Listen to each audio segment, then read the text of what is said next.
नमस्कार, मैं हुमायूं सिंह और आप देख रहे हैं नेक्स्ट 9 न्यूज। आज हम बात करने वाले हैं दिल्ली के उप मुख्यमंत्री मनीष सिसोदिया के बारे में।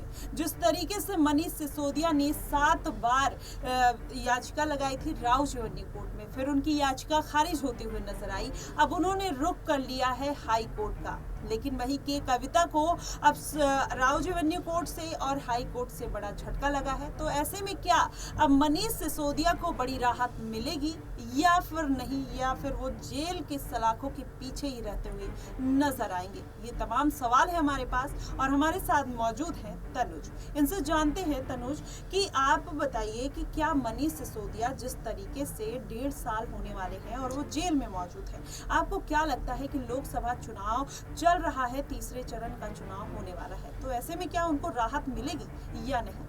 देखिए, बिल्कुल लोकसभा 2024 का चुनाव चल रहा है, पर्व चल रहा है पूरे देश में, तो कहीं ना कहीं जमानत मिल तो जानी चाहिए। लेकिन कहीं ना कहीं ईडी देखिए मनीष सिसोदिया के लिए इसमें मुख्य आरोपी शराब घोटाले में बताती नजर आई है। भाई, आपने शुरुआत से सुना होगा और शायद सबसे पहले गिरफ्तारी भी देखिए मनीष सिसोदिया की ही करी गई थी और सीबीआई की रिमांड पर कहीं ना कहीं मनीष सिसोदिया शुरुआत से हैं और सीबीआई इसमें एक पुख्ता सबूत जो कहती है कि हमारे पास पुख्ता सबूत है कि मनीष सिसोदिया जो है इसमें मुख्य आरोपी हैं। अब देख रहे हैं दिलचस्प होगा कि आखिरकार अब सुनवाई होने वाली है कल और देखते हैं कि किस तरह से अब इन्हें जमानत मिलती है नहीं मिलती है। लेकिन कोशिश देखिए पूरी करी जा रही है आम आदमी पार्टी की तरफ से, उनके वकीलों की तरफ से। खैर, जो वकील है वो तो यही बोलते हैं कि सीबीआई ईडी के पास कोई सबूत नहीं है, लेकिन सीबीआई ईडी हर बार देखिए इसी बात को कहते हैं कि सबूत हमारे पास है, समय के साथ हम उनको भी सामने रखेंगे। थोड़ा सा अरविंद केजरीवाल की तरफ मैं रुक करूं तो अरविंद केजरीवाल जी का मामला थोड़ा सा देखिए अलग है। भले ही शराब घोटाला है, ईडी उसमें उन्हें कोई मुख्य आरोपी नहीं बताती है, सिर्फ वो बताती है कि इनसे तार कनेक्टेड है। तो मनीष सिसोदिया और अरविंद केजरीवाल को बिल्कुल एक साथ रखकर नहीं देखा जा सकता। कल मैं आपको बता दूं, जैसा आपको पता भी है कि अरविंद केजरीवाल की भी याचिका है, कल देखिए इस पर सुनवाई होने वाली है। तो उनको अगर एक बार को जमानत मिल भी जाती है अरविंद केजरीवाल जी के लिए, वो जेल से रिहा हो भी जाते हैं, तो इसका ये मतलब बिल्कुल नहीं है कि मनीष सिसोदिया को भी जमानत मिल जाएगी। मनीष सिसोदिया की जमानत मिलने के आसार मुझे बिल्कुल कम दिखाई दे रहे हैं यहाँ पर। जी बिल्कुल, लेकिन रीजन क्या हो सकता है तनुज? क्योंकि मनीष सिसोदिया लगातार आम आदमी पार्टी ये दावा करती हुई नजर आई है कि मनीष सिसोदिया ने यहाँ पर दिल्ली के लोगों के लिए बहुत काम किया है और वहाँ पर शिक्षा और स्वास्थ्य पर भी बहुत काम किया है। वो अगर देखा जाए तो मुख्यमंत्री रहे हैं, लेकिन अब जिस तरीके से ये सारी चीज़ें निकल कर सामने आ रही है, उनको राहत नहीं मिल रही। तो क्या वाकई में ईडी के पास ऐसे कोई सबूत है, या फिर जिस तरीके से आम आदमी पार्टी का दावा है कि उनको फंसाया जा रहा है, ये क्या कुछ आप देखते हैं ऐसे? देखिए, कहीं ना कहीं ये दिल्ली के अंदर सरकार के रहते हुए आपका काम कराना एक अलग मामला है और आपके ऊपर आप ये देखिए कि आरोप क्या लगा है, आपके ऊपर एक घोटाले का आरोप लगा है। आपने अगर दिल्ली के अंदर काम कराया तो देखिए आपने दिल्ली की जनता के ऊपर एहसान नहीं करा। पहले तो ये बात आम आदमी पार्टी को समझनी होगी भाई यहाँ पर, क्योंकि वो आपका अधिकार था। आप दिल्ली की सरकार में बैठे हैं, आप सत्ता में बैठे हैं। हाँ, ये बात बिल्कुल सही है कि कहीं ना कहीं आम आदमी पार्टी के जो नेता हैं उनको रिमांड पर तो देखिए ईडी और सीबीआई के द्वारा लिया जा रहा है, उसमें कोई दोहराई नहीं है। लेकिन अगर ईडी और सीबीआई कहीं ना कहीं वादे बिल्कुल पुख्ता सबूत का दावा करती नजर आती है, शुरुआत से सबूत कहती है कि सबूत है, लेकिन समय के साथ उनको खोला जाएगा और जांच इसमें चल रही है।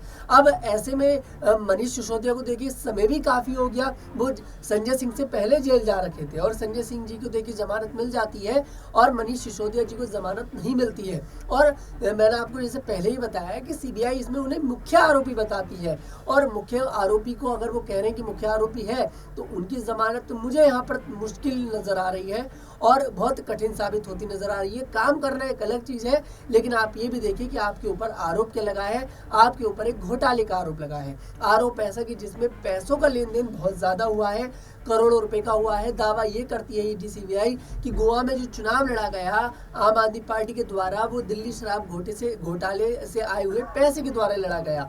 तो ये आप समझिए कि जनता के पैसे के साथ बहुत बड़ा खिलवाड़ किया गया है।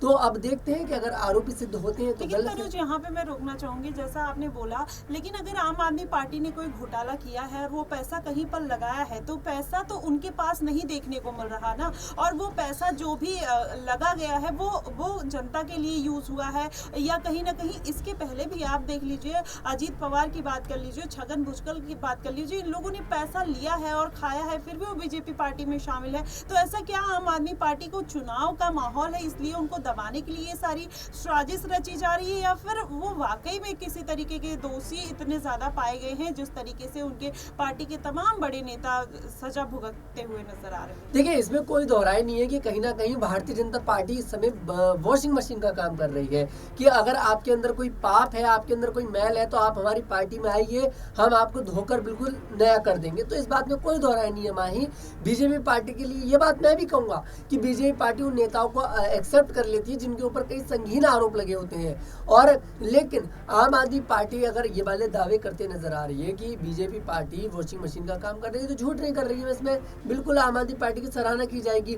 लेकिन हमें इस बात को भी समझना होगा कि मनीष सिसोदिया के ऊपर जिस तरह के घोटाले का आरोप लगा है, और दूसरी बात जैसा आपने बोला कि जनता की सेवा के लिए पैसा लगाया गया, जनता की सेवा के लिए पैसा लगाया वो ठीक है, लेकिन आप ये बात समझिए कि यहाँ पर सीबीआई क्या कहती है और ईडी क्या कहती है। हम ईडी और सीबीआई से सवाल नहीं कर सकते, हम ईडी और सीबीआई पर जवाब नहीं कर सकते ना। वो अपना काम कर रही है, वो दोनों जांच एजेंसियां हैं। अब वो दोनों कह रही है कि जो गोवा में चुनाव लड़ा गया वो दिल्ली शराब घोटाले के बलबूते पर आम आदमी पार्टी ने लड़ा, तो ये तो एक घोटाला हुआ ना। अब देखते हैं कि इसमें सिद्ध होता है कि नहीं होता। अगर सिद्ध होता है तो आरोपी है, नहीं होता है तो जेल से बरी हो जाएंगे।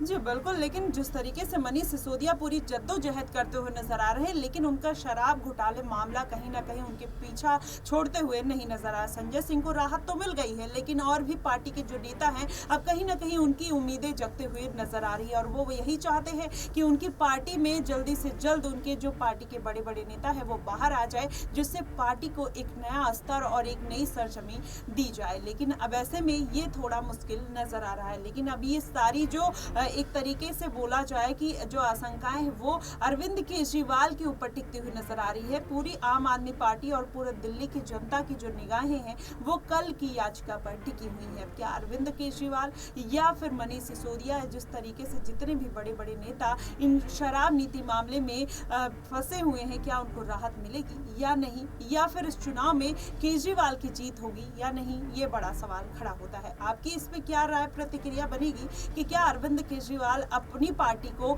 एक नया आयाम दे पाएंगे, या फिर उनकी पत्नी सुनीता उनकी जिम्मेदारी संभालते हुए नजर आएंगी? आप अपनी प्रतिक्रिया हमें कमेंट बॉक्स में जरूर बताइएगा। फिलहाल के लिए बस इतना ही। देश और दुनिया की तमाम खबरों के लिए हमारे साथ बने रहिए नेक्स्ट टाइम न्यूज पर।